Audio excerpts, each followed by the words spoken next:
Breaking news right off the top of the Fox 8 10 o'clock news. An arrest has been made in the killing of a Thomasville native and NC State grad who was gunned down outside of a Raleigh grocery store. Good evening. Thanks for joining us. I'm Rashida Kaba.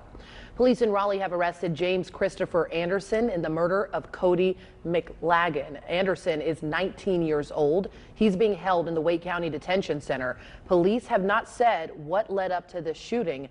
And here at home, folks in the Triad remembering the 22-year-old whose life was cut short by this senseless act.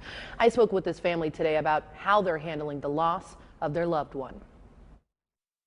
More than anything, I want people to understand that my brother was extremely loving. He was extremely sweet, down to earth, human, who loved everybody, who would sacrifice himself for anybody.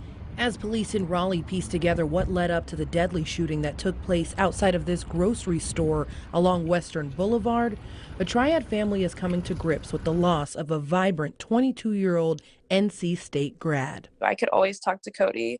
I could always pick up the phone and call him, and he would understand and not judge me or make me feel bad. Friday evening, police found Cody McLagan, a Thomasville native, dead from gunshot wounds near the college campus. His family telling me Cody had texted some friends he was on the way to meet up with them minutes before he was shot.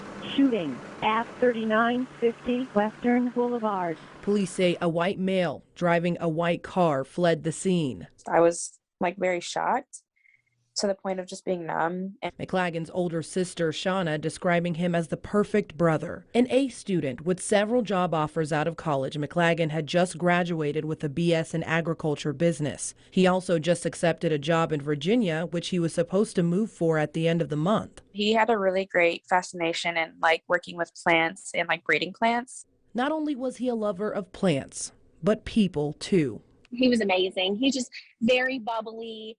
He always did everything he could to put a smile on your face or make you laugh. Hard to keep composed sometimes, but yeah, he touched our hearts.